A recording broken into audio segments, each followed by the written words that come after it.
All right. We are live on LinkedIn. I'm so excited. I haven't been on a LinkedIn live for a hot minute, actually. So I'm back with the positive effect. And today, super excited because I've got Angee Costa with me. Hi, Angee. Hi, everybody. So excited to have you on in my network on LinkedIn and today to talk specifically about this amazing book that we wrote together called Incurable Positivity. Ah, so exciting. So, if you haven't joined the Positive Effect before, my name's April Sobral. I am a leadership expert, retail leadership expert specifically, and a coach, and now an author of two books. I don't even know how that happened. So, no idea. Constant nagging from me, perhaps. Yeah, yeah. So we're just gonna dive right into it. Really, I will be bringing back this show. I know people keep asking me because we used to run this show every other week and have lots of leaders and talk about leadership, and so it is coming back to everybody that watches this. So thanks for supporting. But yeah, Angee, like today we're going to talk about the book. I'm so excited to have you on LinkedIn, first of all, because yeah, you're just such an amazing person. And how I met you is just a funny story. But anyway, I'm going to pass it over to you to introduce yourself just so that people watching this know who you are and what you do. Super. Well, as April said, my name is Angee Costa. I'm the CEO of 846 Global Publishing. And I have spent the last several years writing amazing books, editing amazing books, and ghostwriting amazing books. And thankfully, somehow, the powers that be brought April Sobral into my life 3 years ago. And we met as a result of her hiring me to edit The Positive Effect. And to be honest, it was a book on retail. I thought super simple. We've all been in retail. My first job was in a mall and a clothing store. And if this woman can bring some life and energy to the retail space, I definitely want to edit this book. So I took the job never, ever, ever knowing that what was hidden in a book about retail was something that would change my life on a very, very personal, visceral level, actually. This idea of positivity and how it can affect every part of your being, how you can change your own mindset and literally take control of your thinking. It was mind blowing. And of course, everyone talks about, positive thinking and having a positive mental attitude. You hear it everywhere, but to actually be able to have action steps and real intel on how to dig into your own life and into your own psyche and make those changes. I i i was a changed woman. What can I tell you? And so here we are 3 years later, still Here talking we about are. Yeah. How this book came about, I'm just going to set the stage for a little bit, is you approached me last year and basically said, listen, I think the positive effect could be more books. Like it could be a series. The ACT methodology, which now I'm training out in workshops to organizations, could be applied to so many other, I don't know, specifics like being a teenager, being a single mom, and all of these good things. So we are in the midst of that. But in the process of all of that, for some reason, I felt like it was really important to unpack what positive thinking is, because every time I would speak about ACT or I would teach it out, people would ask me about the create pillar specifically, because in that pillar, like you said, it's not just about retail. It actually dives into more of the thinking, what you think about, you create, the studies that I've done on that. So that's really, this just came out of me at Christmas, like it was on my heart to write about it. And you were like, okay, let's do it. you know?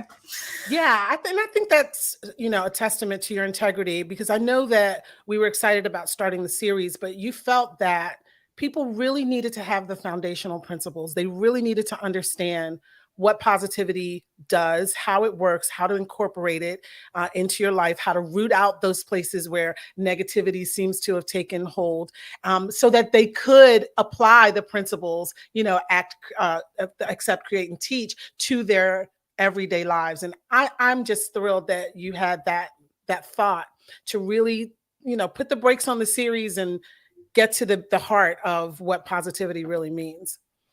Yeah, because I am really excited about the other books coming as well. But this to me is like really such a powerful thing when you understand it. And people always ask me, like, how are you so positive? Like, people literally, how are you so positive? You're always so positive. People say that to me. And I just think, well, and this is another reason why I wrote this book. I'm like, I started to realize that people just naturally think that I'm positive. And I'm not just naturally positive. I am very naturally optimistic. Yes, like I am optimistic. I walk through life with rosy colored glasses, a little bit, you know, works in motivating and inspiring people, not so much in personal relationships, but you know, I think the best in everybody, right? That's So right. yeah, but I started to recognize that people just thought I was naturally positive, and I actually think about the things that I've overcome in my life and the hurdles and things that I've had to go through, and also just with everybody what we've just been through collectively, and thought, well, if everybody just thinks I'm naturally positive, that's actually not true. I actually work at it every single day, and I believe it's a skill that I've practiced over time that now is just who I am, but it's still a daily practice for me because I am human. I'm not immune to things going wrong, all those negative thoughts, that those 6,000, negative thoughts that we're having in our brain every day, like that Right. is happening to me too. I just think I have to practice it more. And that's what I really literally put in this book is, what do I do every day to get up and be more positive? And my best friend was asking me at Christmas, what do you do? Because you're always so positive. And I'm like, well, let's just write it down. That's it.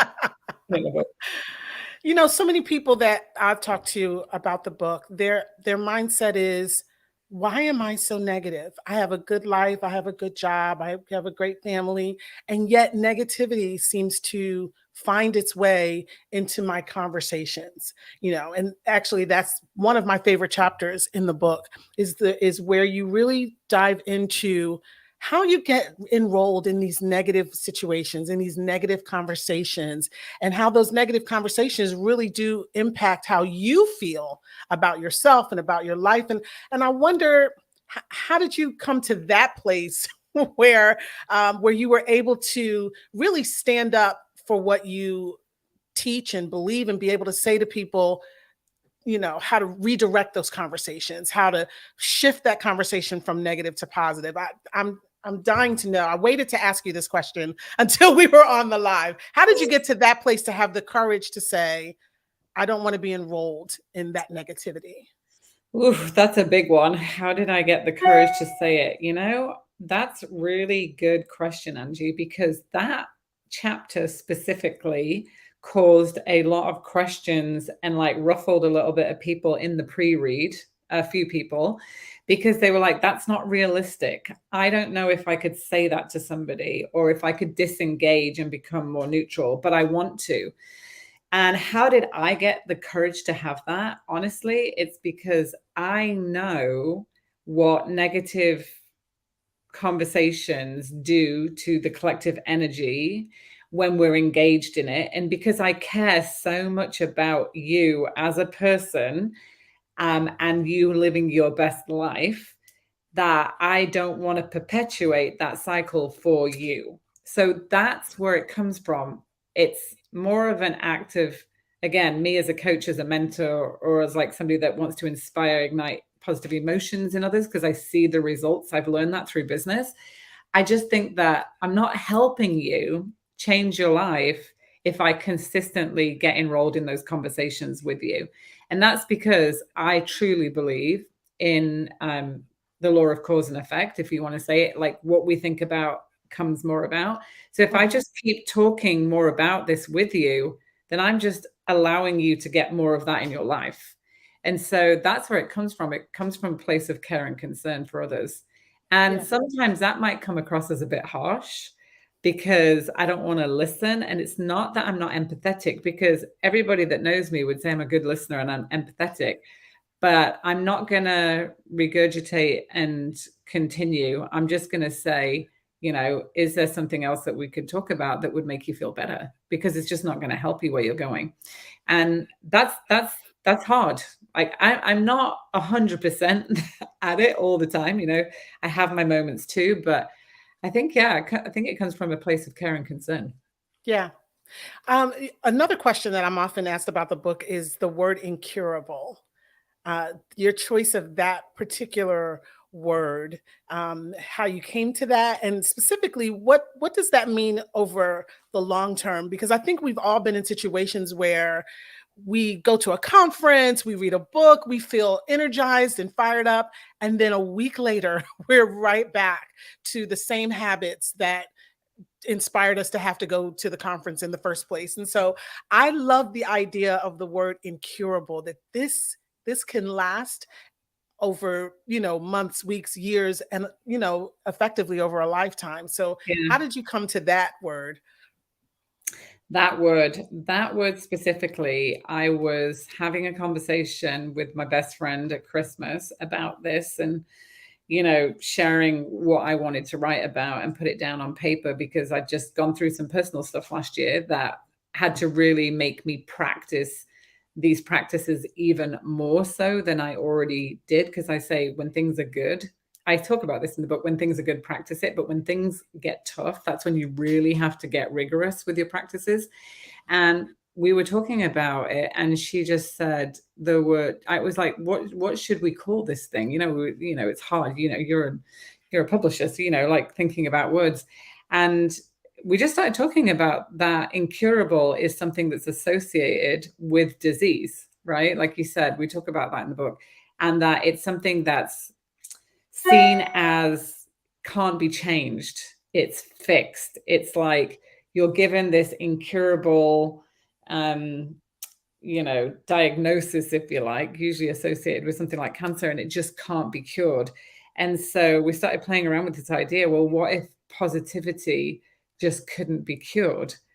And that's literally where it came from, that idea of it just can't be cured. And so instead of using it as a negative, doing a wordplay and using it with positivity means that you just have this unwavering, undying, like incurable positive attitude. Because I truly believe that if you can hold it in that space, that your life will change for the better.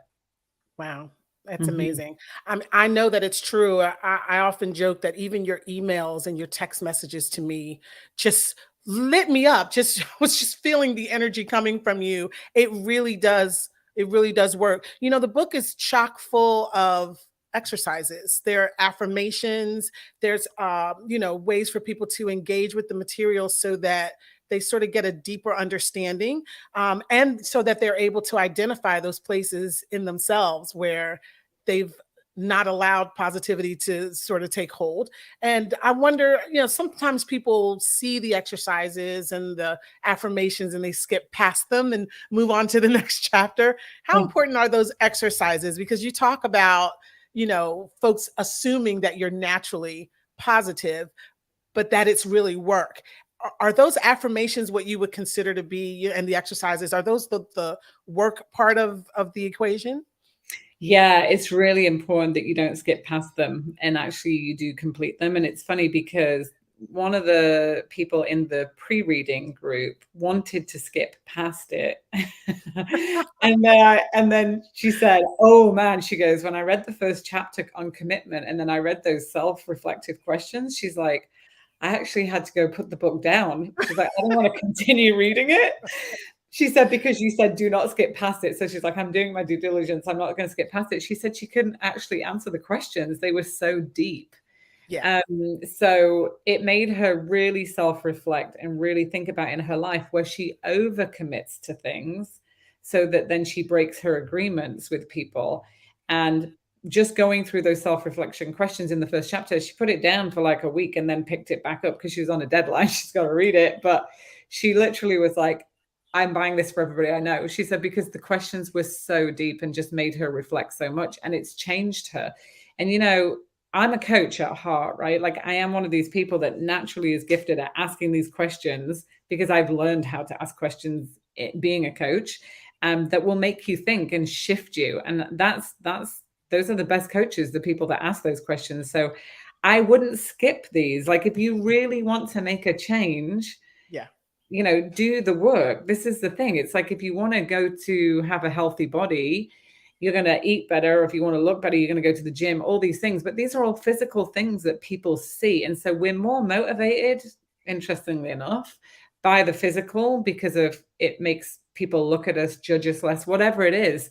And I think that the mental piece is the piece that you cannot see, is where we lack on the commitment to doing the work, right? And I Mm. feel like this is really important. So yeah, those self-reflect, even I was reading this before I came on here, and I'm going to go back and complete the self-reflective I activities. said the same thing. I said, "Oh my gosh, I didn't sit down and do all of the questions." Of course, as we're reading through it, I'm thinking about them, but to actually commit and set some time aside, pull out the journal and write the questions and write your answers to the questions. I think you're right when you say it's a critical part of the journey because you won't easily forget the lessons if you do the exercise. And that's what I found with the positive effect. The fact that we were working through the book and constantly talking about the concepts and making changes and all of that, just it literally just tunneled so deep inside of me. Didn't even realize that I had been transformed as a result of working on that book. And so I think putting in that work, really Mm. making that commitment, which you talk about in the very first step, is making that commitment that I am going to do this no matter what. I'm all in. I think that will make a difference in terms of how deeply ingrained these concepts become in a Yeah. person's life. Yeah, and I also think, Angie, that like we're always constantly growing and evolving, right? So the thing is, like, maybe I wrote this book now with you, and like maybe in 3 months, something's going to have happened to me, and it's going to put me in a bit more of a more challenging headspace, negative. Something's going to happen in life because this is real life, right? Like we don't live in a bubble. And so I think the questions and the self-reflection activities in this book, I would be interested to hear from people that like do it now, but then maybe go back in 3 months, 6 months and use the questions again, because they are so that you can use them over and over again, Right, depending on where you are in your life. Because you're not the same person today that you right. were yesterday, right? Like we're always evolving and growing. And so I think it's a very practical tool like that. And I hope people use it with their kids, with their partners, with their teammates at work. Like somebody called me yesterday and said, buying this for everybody I know, because like it's going to help them so much. People need to really practical skills of how to become more positive, think more positively, because it is going to change what's happening in their life and how they feel, right? And I'm a Right. big one on action. I'm a big one on not just theory, but like things that make you move and shift. I learned that through running retail stores. Like operations at its heart is like doing something to change something to change a result, right? That's Yeah. what ICP is. So I'm a big one on that. What's the price tag? I don't mean of the book, but I mean what's the personal, emotional, social price tag for becoming a positive person? Because I have to say, and maybe my situation is unique, but I have to say that people who were accustomed to my negativity, my pessimism, people who were accustomed to me enrolling in these negative conversations, gossip, or whatever, they seemed stunned. They seemed stunned by a positive spin on everything. They would bring up a topic like they would, do normally, and I would immediately go to the positive. Immediately. Well, what can we do? How can we help? How can we make a difference in this situation? And it was like I dropped a bomb in the room. And I'm just wondering, what's the price tag for becoming positive? Is there a cost to I this? don't know. That's really a great question. I mean, I don't know what the price of it. I think you will find that when you start disengaging in negativity and start changing things, you will start maybe attracting different people in your life, different circumstances in your life. You will be making a positive impact on our planet. That's what I do know. Like you'll be making a positive impact in your community, with your families. You'll be more inspiring. I just know that from people saying to me all the time, you're so positive. And it's like, what people want to be around you in that way. But there's going to be some shifts and some changes, and people are going to see that. Like for me, I've always been pretty positive, but to hear it from you, where maybe you weren't so positive before, and now people are like, "What's happened to Angee? What's going What's on? happened to Angee since she met A Costa Brow?" I don't know.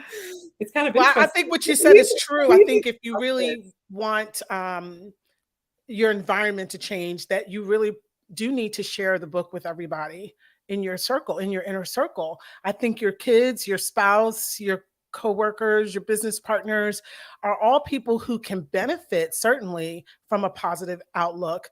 But also it makes the environment that you share more charged and more electrified, and you feed off of each other's positivity, and in that way you grow together versus you becoming this super ball of light and sunshine Yeah. in the midst of people who are more accustomed to being negative. Yeah. And I think the hardest chapter, I mean, when I look at all the chapters in the book, the hardest three that I think people are going to struggle with the most, and I got this from the pre-reading group as well, but just rereading it myself and going through it before this call, is I think commitment is going to be really challenging for people. That's going to be really challenging. I also think the disengaging, like the being aware of who's enrolling you, that's going to be really challenging for people, 100%. And some people say to me, "Oh, well, April, you're just like, you just dream about great things." I was like, well, wouldn't you rather use your imagination to like think about really happy things as opposed to like really sad things? I don't Right, know. right. I don't know. See what happens when you do that, because you create different circumstances in your life and people around you when that happens. So I think those two chapters, and also I think chapter 2, I think mindfulness, meditation. So many people say to me all the time, "Oh, I've tried it. Like, it doesn't work for me. I can't meditate. Oh, when I run, I meditate." And I'm like, that is not meditation, running. I get it. It's a form of active meditation. You can still your mind. But I was watching a show yesterday with Brian Rose and Vishen Lakhani. Brian just interviewed Vishen from Mind Valley, and they talked, both of them, about meditation. I don't know anybody that hasn't created something amazing and positive for the world that isn't doing meditation at this point. Like when I listen to all the big thought leaders, successful people, coaches I know, meditation is a part of their daily practice. Yeah. Mm-hmm. One of the things that I love about the book is that you really can see change within a 7-day period. It is as if this is not a promise that you'll have to wait years and years and years and years and years to prove that it works. You can prove that it works in your own life in terms of how you feel, in a matter of a week. If you really commit, there's Yeah. that word again. If you really commit and spend the 7 days saying, this is my focus. You may need to put some sticky notes to remind yourself Yeah. that we're moving into a different space here. But talk to people who maybe have some concerns about whether anything can change in 7 days in their lives. Yeah, lots can change in 7 days in your life as long as you're committed to it, right? Like there is things that take a longer time. Obviously, if you're going to work out, you're going to see the results 30, 60, 90, but you're going to feel better from doing it for a week. So if you made the decision to work out tomorrow and go to the gym or go to yoga or do a meditation, you're going to feel better in 7 days, because your self-esteem is going to get boosted because you've actually followed through on your commitment to yourself. And your self-esteem has a lot to do with your positive thinking. And so, yes, you can see a change in 7 days. We talk about in the book that it takes 66 days or around there to create habits for your life, which will eventually gain momentum. Like things gain momentum when you do them repeatedly. But you will see a change in 7 days because you will become more aware. Like even the self-awareness piece It's of this huge. is It's huge, huge. Yeah, huge. Like, absolutely. yeah, the pre-reading, like I go back to the person that talked to me about the first chapter in the pre-reading group, and she's like, she said, literally 7 days changed my life. She's like, I'm so aware now when I'm being enrolled in conversations or when I'm overcommitting. I've made a decision today not to do that. And so that is somebody that's made a change in 7 days just through going through that first chapter. So yeah, Yeah, hopefully you can. yeah. Mm-hmm. We also talked a lot about, or a little, I should say, about the physical measurable changes that you would see in a person who's positive versus a person who isn't. And, lower heart rate and lower blood pressure and, the ability to recover faster, from a physical standpoint. And I think we even shared some of the research that's been done Mhm. on how positive people live and feel, versus how people who don't commit to that lifestyle. And I think that's really a huge key, because I think we don't acknowledge how much negativity impacts us from a longevity perspective, from a health perspective. Yeah. It weighs down on you physically, emotionally, mentally, spiritually. I mean, in every possible aspect of your life. But the opposite is also true. Positivity is a boost to those parts of your life as well. Wouldn't you agree? Oh, 100%. I mean, I can tell you that from being over in Lisbon, right, for the last couple of weeks in Portugal. People are happy. People are in shape. People are walking around. People look healthier. They don't seem so stressed. The culture is not work, work, work. So it's a bit different, which again creates a different level of experience of life, which I would probably say could be considered more positive. But yeah, it totally does. And we know that disease in our body is created by worry, concern. Like there's studies on that. We don't need to go into that, but there is tons of studies on that. And the first thing your doctor will say when you're not feeling well or they're doing something, they'll ask you about stress, right? The stress on your body. And I've just actually been working with Sarah Hauk, who did the meditation courses on Retail U, on a workshop on basically stress rescue, like what stress does to your body and how to change that. And we know now in the workplace, this is a big deal for companies to kind of invest and take this seriously about helping their employees have more positivity, positive thinking, and what it does to them when they invest in that, right? So 100%. Yeah, Yeah. really does. So the book's available everywhere, Yep. right? Yes, go buy it. Yeah, it's available on Amazon right now. And then it's available in paperback, Kindle, and audio will be out next week. So that's coming. And we're just really excited. Angie, I'm just so excited that I got to write another book with you and there's more coming, but that we got to put this out and help lots of people. Yeah, I'm excited as well, and honored of all the people you could have chosen 3 years ago. I am so thankful. Maybe I had a little bit of that law of attraction working in my life, because I attracted you into my life, and all of these amazing things have followed. So I can't recommend this book enough. Everyone I know is getting this book. It's required reading in my household because I want that energy, that positivity to spread, and who knows the ripple effects that will occur as a result of that. So I definitely encourage everybody to get it, read it, do the exercises, communicate with April about your progress, and even your areas of struggle and where you've had obstacles. Share that with us, because those are the kinds of that's the data that we want to have so that we can continue your journey toward positivity. Yeah. So thank you, Angie, for so much for coming on today and asking me some amazing questions and talking about the book. And thank you so much for writing it with me. And I'm going to just wrap this up by saying that I want you to really believe that you can have incurable positivity, that it is going to make an impact on your life, that you can change it in 7 days. And, I'm going to put the link for the book in this post, and also start a hashtag incurable positivity. Let us know, right? Like what the challenges are, what chapters you found that really supported and helped you transform more negative thinking into positive thinking, and what it's doing for you. So, because I think like the more people that learn about it, I mean, I know like when people send me things and I'm like, oh my God, I didn't know that. This is a great resource. It will just help us, like you said, get the data and like really continue this journey. So yeah, we're just going to wrap up this episode of The Positive Effect, and just thank you so much again, Angie, for being on today. I really appreciate you. Thank you. It's my pleasure. All right.